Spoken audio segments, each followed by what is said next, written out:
രമേശ് ചെന്നിത്തല മാധ്യമങ്ങളെ കാണുകയാണ്. അതിലേക്ക് വളരെ ആസൂത്രിതമായ നിലയിലാണ് വിദേശത്തേക്ക് കടത്തിയിട്ടുള്ളത്. ഒരു സംശയവും വേണ്ട. ആളുകളെ അറസ്റ്റ് ചെയ്തുകൊണ്ട് മാത്രമായില്ലല്ലോ. തൊണ്ടി മുതൽ കണ്ടെത്തണ്ടേ? തൊണ്ടി മുതൽ എവിടെ?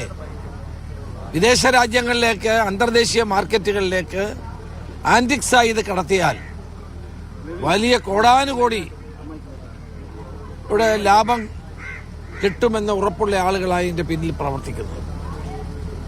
അതുകൊണ്ടാണ് ഒരു വിദേശ മലയാളി കാര്യം പറഞ്ഞപ്പോൾ ഞാൻ SITയുടെ മുമ്പിൽ ചെന്ന് പറയാമെന്ന് കരുതിയത്.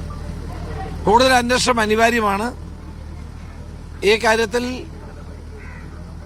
ശക്തമായ നടപടി ഉണ്ടാകണം. ബഹുമാനപ്പെട്ട ഹൈക്കോടതിയുടെ നിയന്ത്രണത്തിൽ CBI അന്വേഷണം വരണം.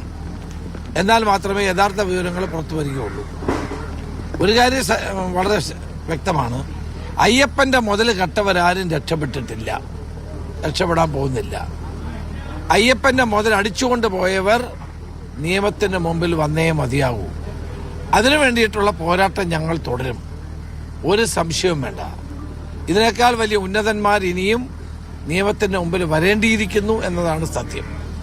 ആര് വിചാരിച്ചാലും അവരെ ഒന്നും സഹായിക്കാൻ കഴിയില്ല. അതാണ് വ്യക്തമാണ്. മുഖ്യമന്ത്രി വാർത്താ സമ്മേളനം നടത്തുന്നുണ്ട്. ഒരു പത്മകുമാർ അടക്കമുള്ളവർക്കെതിരെ നടപടി അദ്ദേഹത്തിന്റെ വായിൽ നിന്നുണ്ടാവും.